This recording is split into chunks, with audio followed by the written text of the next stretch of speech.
y'all. Hey y'all, I'm Hannah. And I'm Jeremy. And this is the Savory Suitcase. So today we've decided to take a last minute trip down to the brand new St. Pete Pier. Yes, so we came down to get some cauliflower pizza, which you guys will see in just a minute. But we wanted to show you the new pier, which is now open. To a limited number of people at a time due to social distancing. You have to have a reservation at a restaurant that's on the pier in order to go down on the pier. So we're not doing that. We just wanted to check out the view. That's too much for us right now. See on the water, and then we're gonna go get some pizza. Just kind of want to see what it's all about and show you guys since it's brand new and just opened fresh just the other day. So come along, enjoy. Take a look. There it is. Nice full-length view shot of the new St. Pete Pier. Lots of turmoil getting to this point. Those of you that have ever seen the old pier, it was iconic for its inverted pyramid shape. Used to house, there was a Florida aquarium, had a little aquarium here.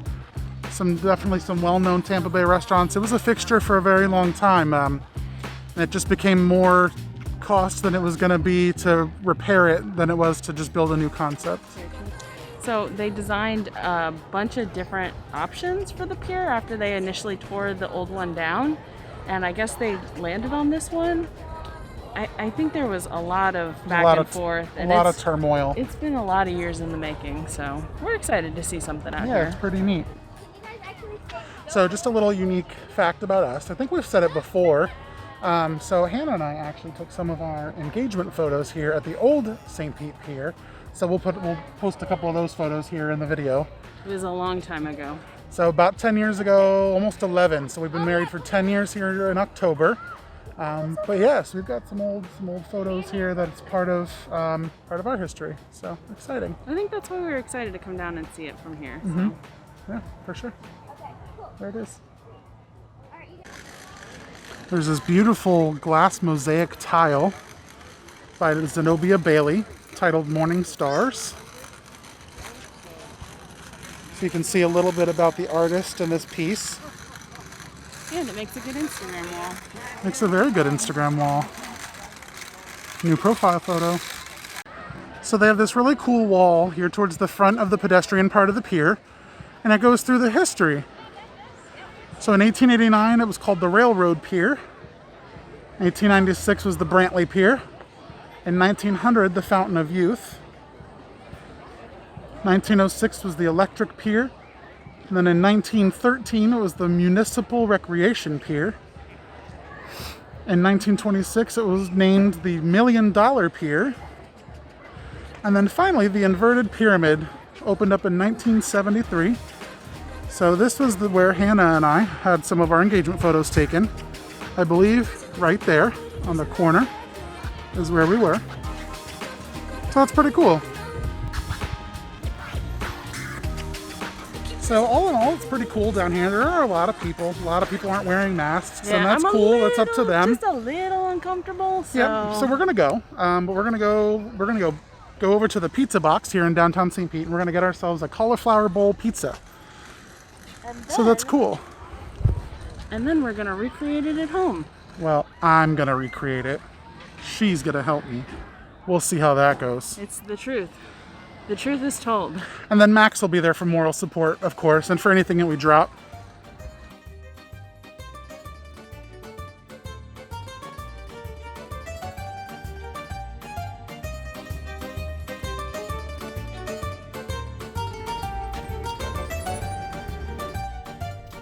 Okay, so they made it super simple. All you had to do, you could place an order online for pickup. We'll leave the link to the restaurant. Yep. And their address, their phone number. Yep. So you can either order online or you call them to place a pickup order, and they're being very conscientious of masks and gloves and safety precautions. So make sure, just like anywhere else, if you come down here right now to pick up food, make sure you have a mask.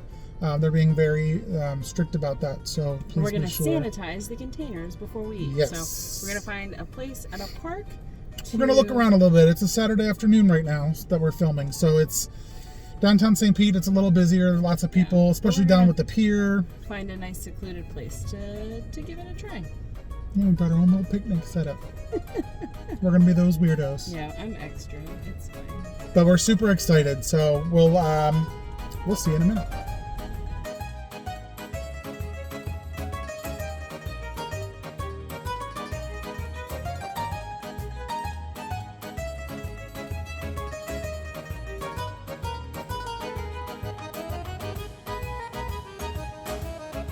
Yours smells like peppers.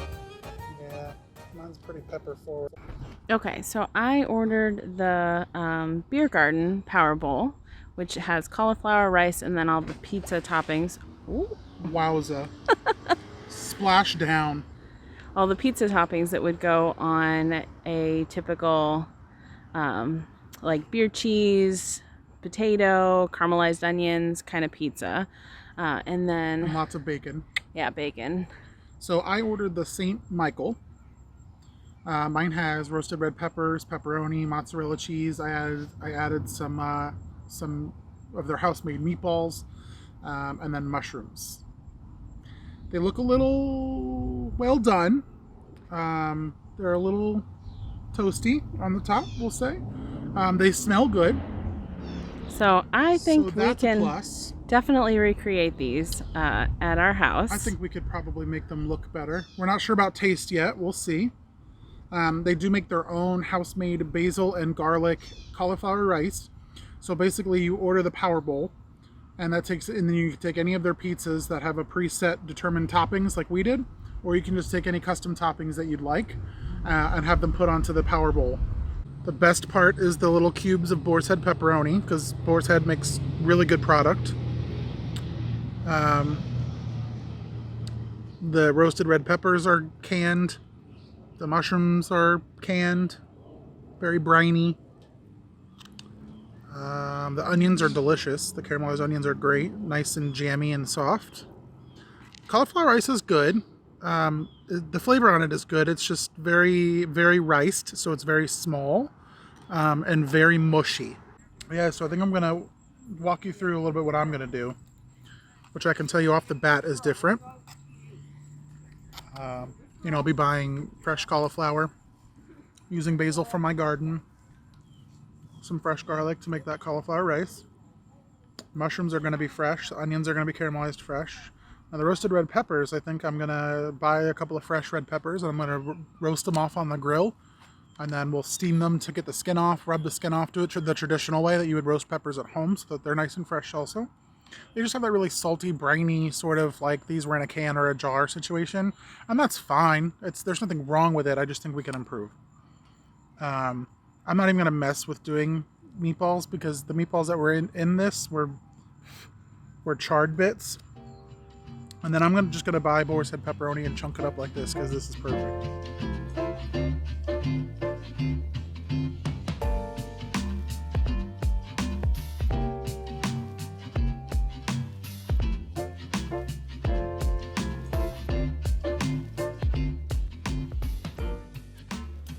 Hi there. We're back in our kitchen, so welcome back with us. We're going to go ahead and head outside to where our herb garden is and where our grill is, and we're going to roast the red pepper and get that sitting, and then we're going to cut our basil and show you a little bit around out there. So let's go. So you can roast your own red peppers at home really easily. You just take the whole pepper. You want to just put it right over the open flame, and you just keep turning it every couple of minutes until it gets black all over on the outside. And then we're going to take a Ziploc baggie. You can take a glass bowl and cover it in plastic wrap. This is the easiest way I found, is to just drop it in, seal it, let it steam until it's cool, and then you can rub the skin right off, which I'll show you once it's done. You just kind of keep moving. You can see the skin's already starting to wrinkle. You want it to be black all over. That's the idea.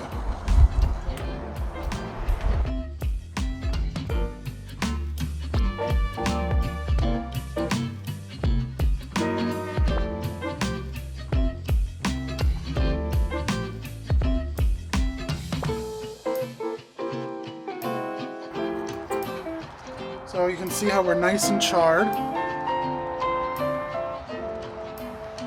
We're going to drop it in a bag while it's still good and hot. You want to seal that bag up. It's going to trap all the steam. That's what we want. It's gonna soften up all that skin and the black char. We're gonna rub that off afterwards, chop up the pepper, and we're good to go. So one of the things that we've been doing while we've been in quarantine and on lockdown and everything is growing some fresh herbs. I actually have some catnip here too for the cat because, you know, why not? It's fun. We got some chives. My basil is going crazy. And then I got some nice fresh rosemary. We also went to Sunken Gardens. And so that also kind of inspired me to start to grow some different herbs as well. So we're going to link that video here for you so you can watch that too. But I'm just going to snip off some good clusters. We're going to use this for the garlic cauliflower rice. It's got fresh basil and fresh garlic in the cauliflower rice, and we're also going to use it for garnish on the top of our pizza at the end. So we just need a handful or so. Even if you don't have it at home, if you don't have a plant, you can just buy the one package at the grocery store. Will be plenty for this. And if you have any extra, you can always make some pesto to freeze. Okay, so I've got the cauliflower here. We took some fresh cauliflower and we've broken it down, and we're going to process it in the food processor. So I'm not going to go through this in painstaking detail, but if you'd like to see a little bit more about how this is done, check out our video about cauliflower fried rice here. And that breaks it down more step by step for you. So we're going to break down our cauliflower rice, and we're going to go ahead and start cooking that.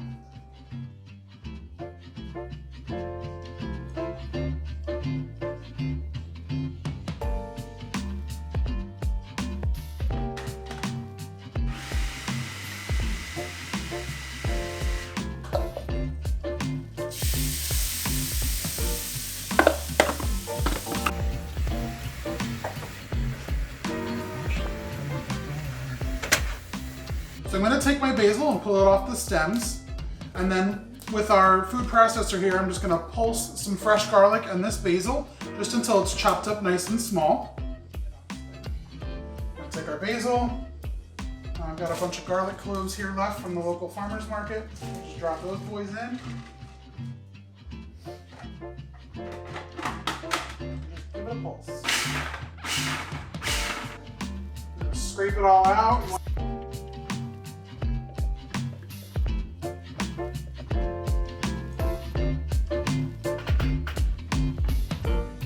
The other toppings that I already have here that are ready to go is I've taken some white mushrooms and I've chunked them up into small little pieces, and I sauteed them up with some nice salted butter, some fresh rosemary from our garden, some garlic, some salt and pepper, and then we've got some hot Italian sausage crumbled and cooked, and then we've also got some pepperoni that I cut up and cooked as well. You can buy the slices and use them if you like, but I bought the whole log because I like the chunks of pepperoni a little bit better. Now, as far as sauce goes, you can use your favorite sauce. Now, we're using a jarred sauce. If you're going to use a prepared jarred sauce, I highly recommend that you choose something that's a little bit more higher quality, if you can. If not, I would make it. But these high quality, like this Mids, it's a really tasty stuff. So I don't mind buying stuff when it's good quality. And that one's low carb. And this one is low carb. The beautiful thing about this is you only need about a cup to a cup and a half per person. So if you have individual, like maybe cast iron pans, you could bake each person's pizza in. We're gonna do it family style, so we're gonna do it in like a pie plate because we're gonna eat the same toppings on ours. We like it the same. So, no, we don't. Well, we don't always, but we can compromise. I don't like it spicy. And I don't like olives. Olives. Absolutely not. All right, so we're gonna start preparing ours, but now what we need to do is we actually need to get our roasted red pepper finished. So we're gonna grab that out of the Ziploc bag, we're gonna rub off all the skin, we're gonna chop it up, and then we're ready to build.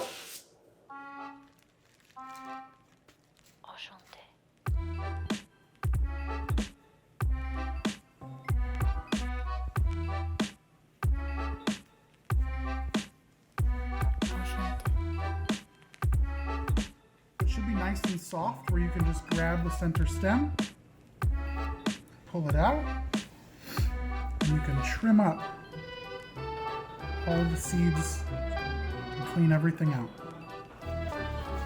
In planks like this, we're actually going to clean that vein out. The veins on a bell pepper can be a little bit bitter, so we're going to pull those guys off.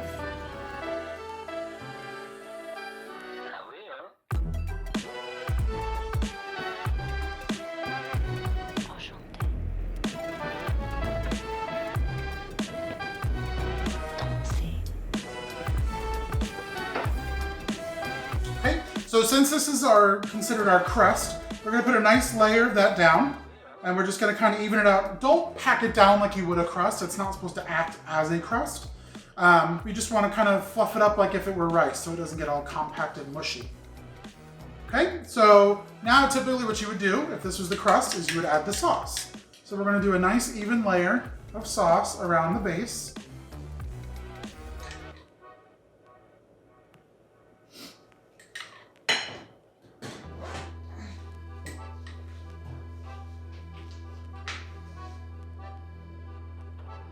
You can gently smear it around if you'd like. Okay, so now we're gonna take some of our pepperonis, as much or as little as you'd like. You're just gonna sprinkle them around. More. More pepperoni. You know, you wanna try and evenly distribute them as best you can so that you get a little bit in every, in every serving or every bite, spoonful, whatever. Okay, and then we're gonna do our sausage. I've got hot Italian sausage that we removed from the casing and crumbled out. Not too much. Too spicy. Not spicy. Too spicy. Too much weed.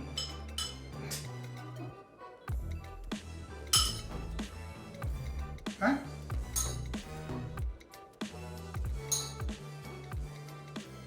All right, and we've got our roasted red peppers that we're just gonna sprinkle around.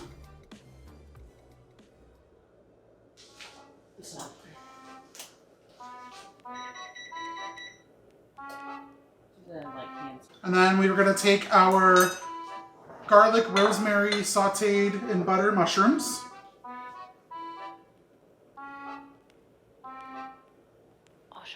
And the nice thing is, since it's technically pizza, you just put whatever you want on it. Yeah, you can make these. You can do jalapenos, do your ham and pineapple, and now listen. Listen. Carefully. Are you listening?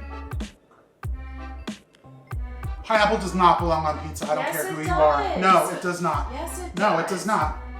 So the sous chef has arrived just in time for the food to go in the oven. Isn't that nice, everybody? Real nice. All right. So what we're going to do now is we're going to top it off with the cheese. So I have got a delightful selection of cheeses. Again, you can use whatever you want. I've got some shredded low moisture mozzarella. I've got some fresh mozzarella and some shredded Parm. So I think what we're gonna do is we're gonna do a majority of the low moisture, but I like the stretch and the pull and the moisture of the fresh, so we're gonna use a little bit of both. We're just gonna kind of sprinkle this around the top. Okay, don't go overboard unless you love cheese like we do, and so we would probably normally be going way overboard. And then we're gonna take a couple of pads of this fresh mozzarella that's nice and sliced already. You sliced it? Yeah. No, it came pre-sliced, folks. I didn't slice. Oh. Thought she was being smart. She doesn't even know what she purchased. I thought it just came as like a big log of cheese. Oh, no. It's pre-sliced, which is delightful. But if you have like a local creamery or something where they like make fresh cheese local. Listen, people in Wisconsin might. You don't know where they're watching us from. Come at me. All right. So now we've got our fresh mozzarella, our low moisture mozzarella, and we're just gonna sprinkle just a little bit of Parm for some of the salty crunchiness on top. Now I do have my oven preheated to 450 degrees Fahrenheit, which is pretty hot. But it should be pretty quick. Everything in here is already cooked. So it really shouldn't take too long at all. So we're gonna pop this in probably maybe 8 to 10 minutes at most, just to bring everything together, heat it all up, and make it nice and bubbly. And then we'll have to check it out, but we might have to broil it at the end to get some bubbly, crusty goodness on top.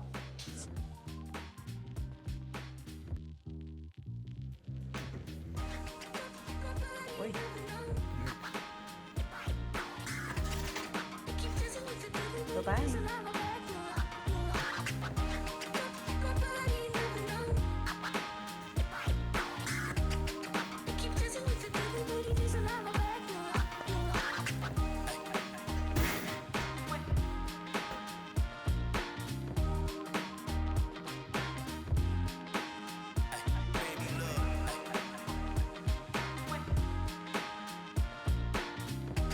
Okay, so using all fresh ingredients, including some basil from our garden here at home, we've made our rendition of the pizza box in downtown St. Pete's, Cauliflower Pizza Bowl. Enjoy.